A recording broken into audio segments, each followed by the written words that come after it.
Welcome back. Let's look at a very important social conversation topic today, which is how to say no politely and why you want to even say no.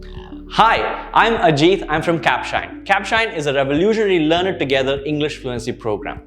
With Capshine, learning English is easy, quick, fun, affordable, and effective. And we promise a whole new you in 6 months or less. So why do you even have to say no? Well, there are many reasons for this. If you don't say no, if you say yes all the time, you're going to end up with so many things that you're responsible for, and you just don't have time for yourself. It's just impossible to say yes to everything. You also realize that there are many things that you don't really want to do, and you want to say no in those situations.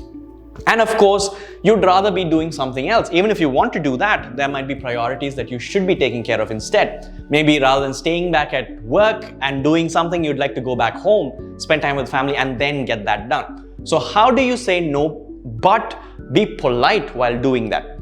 Few things to keep in mind. Don't be impolite. Why? Because saying no is an art.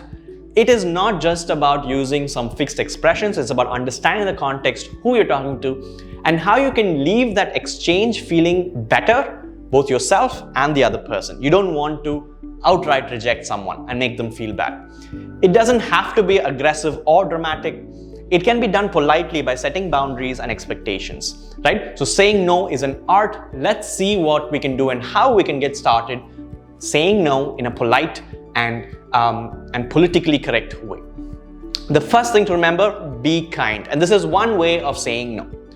Here is an example. Let's say someone comes to you with an idea and says, you know what, I'd like you to work on this idea. Why don't you help me out with this? But you just don't have the time for it. You don't want to do it. You could say, your ideas are amazing and I'm honored that you brought it to me, but I have to pass. I don't think I'm the right person for this. Of course, make sure you're being genuine here as well. If this is what you feel, go ahead and say that. And the other person was very likely to understand where you're coming from and might not bother you with it for a while, right? So this is a kind way, a polite way of saying no. You could also say no by giving an explanation. For example, I'm out of town this weekend and I'll need a few days to get back on track, so I don't think I'll be able to work on it. Sorry. So notice how you use an explanation to explain why you can't do this. So it's not that you don't like the person or you don't want to help them. It's just that there is a reason for why you can't say yes to it. This also puts the other person at ease.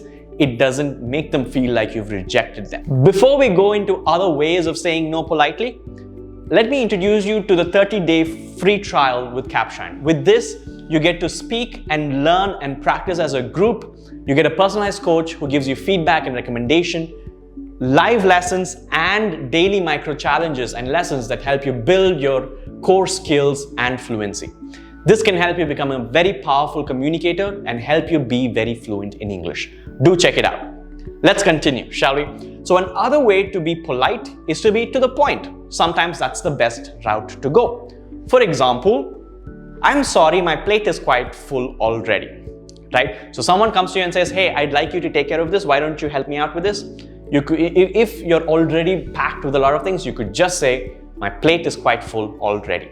Or, you know, I really don't have the time for it right now. And that's perfectly fine as well. You're not rejecting them. You're just telling them that you don't have the ability to help them at this point. Extending this, there is another way to say no, which is possibly if you want to really help them, but you don't want to help them right now, you say no by telling them maybe at another time. For example, you could tell them, your suggestions are spot on, but I don't have the resources to work on it right now. Why don't we revisit this next week, right? So you're setting a clear time where you want to revisit this, and you're saying that you're not ignoring them, you're not rejecting them, but you just don't have the time or the space to do it right now. A great way to say no and still make sure that everyone is happy and everything is moving forward. Another way is to suggest alternatives, right? Instead of saying no, what you're doing, I can't help you with, you can say, you know what, I can't help you with this, but maybe someone else can, and point them to that resource that can. I can't cover the weekend shift for you this time, but I can cover it for you on Monday if you need a day to recover afterwards. So you're providing an alternative solution to the problem that they have, that maybe you can take care of it now, and I'll give you some time to recover and I'll take over that when possible. So again, you're saying no to that situation, but helping them figure out a solution to their problem, right? And of course, a quick recap of what we've seen. The 5 ways of saying no. Be kind, give a reason, be to the point. You could say that I can't help you now, but I can help you later, set a time, and if you have alternatives, you can give an alternative. What I'd like to see from you is to give some suggestions of your own based on these in the comments below. Let us know how you could say no politely by using any one of these 5 methods. I hope you found this video useful. Make sure you like and subscribe, hit the bell notification, and of course, do not forget to try the 30-day free trial with Capshine by going to capshine.com or downloading the app from the Play Store. Thanks for watching.